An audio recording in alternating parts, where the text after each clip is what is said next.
Hello friends, welcome back to my channel movies allrounder. आज मैं explain करने जा रही हूँ द रीफ मूवी। ये मूवी ट्रू इवेंट्स पे बेस्ड है। मूवी के स्टार्टिंग में हम एक आदमी को देखते हैं जिसका नाम लुक होता है। वो अपने फ्रेंड्स मैट, उसकी गर्लफ्रेंड सूजी और केट को समंदरी टूर के लिए इन्वाइट करता है।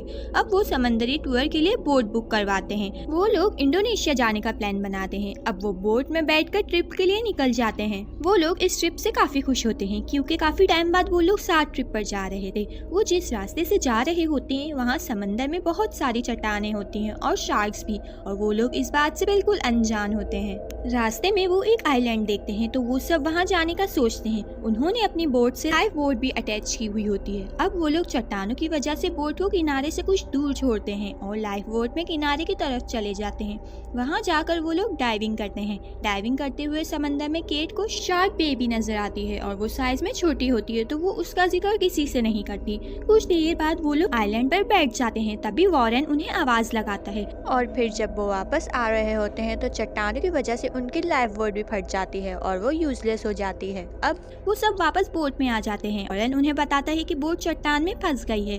काफी कोशिश करने के बाद वो लोग बोट चट्टान से निकालने में कामयाब हो जाते हैं और फिर आगे के सफर के लिए निकल जाते हैं। सफर करते हुए उन्हें कई दिन गुजर जाते हैं। अब रात हो जाती है और वो सब सो जाते हैं। फिर सुबह होती है तो लूक खाना लेने बोट के अंदर जाता है। वो खाने के लिए कुछ ढूंढ नहीं रहा होता है कि अचानक से बोट चट्टान से टकरा के उलट जाती है और वो लोग बोट में ही फंस जाते हैं। अब वो लोग स्विम करके बोट से बाहर आ जाते हैं, लेकिन मैट बोट के अंदर ही फंसा होता है। ल्यूक अंदर जाता है और मैट को ढूंढता है तो वो वॉशरूम में होता है और उसका डोर सामान गिरने की वजह से ब्लॉक हो जाता है। तो ल्यूक डोर को खोल के उसे बाहर लेकर आता है। अब उनके पास कोई ऑप्शन नहीं होता तो वो सब एक दूसरे के सहारे बोट के ऊपर चढ़ जाते हैं और सोचते हैं कि अब क्या किया जाए। ल्यूक के पास डायरेक्शन वॉच होती है तो वो कहता है कि यहाँ से हमें नॉर्थ की साइड स्विम करके जाना पड़ेगा। सूजी के पूछने पर वो बताता है कि हमें स्विम करके 10 to 12 आवर्स पहुँचने में लग जाएंगे।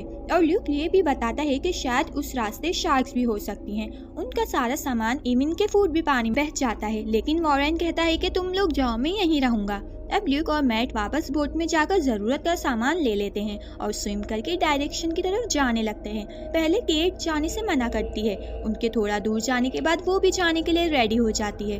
वो लोग आगे बढ़ते हैं। उन्हें एक गोल सी चीज पानी के ऊपर नजर आती है। मैट आगे बढ़ के जब उसे देखता है तो वो टॉर्टोइज होता है और उसका मुंह गायब होता है। ऐसा लगता है कि किसी बड़ी फिश ने इसे खाया है। सब ये देख के बहुत डर जाते हैं। वहाँ वॉरेन बोट पे बैठा हुआ होता है। उसकी बोट की तरफ कोई चीज घूमने लगती है। जब वो देखता है तो वो शार्क होती हैं। वो ये देखकर बहुत डर जाता है। वो चारों स्विम करते हुए आगे बढ़ रहे होते हैं। सूजी को फील होता है कि कोई उनका पीछा कर रहा है।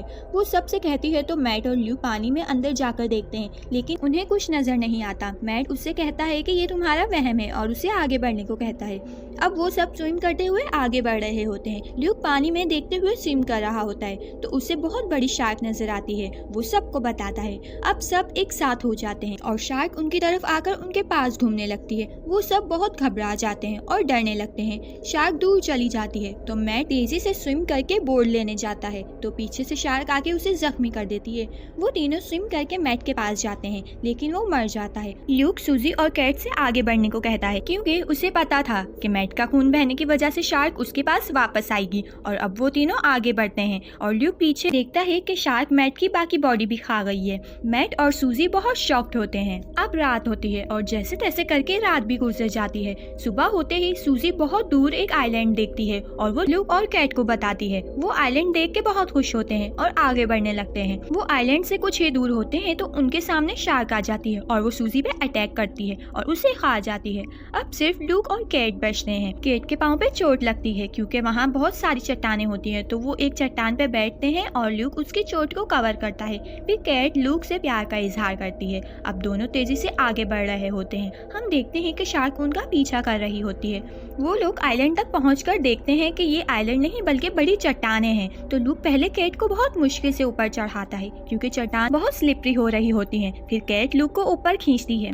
इतने में ही शार्क आके उसे भी मार देती है और सिर्फ केट बच जाती है। Next day fishing boat Kate को रेस्क्यू कर लेती है और रिसर्च करने के बाद भी वॉरेन और बोट का कोई पता नहीं चल सका और ये मूवी यहीं पे एंड हो जाती है।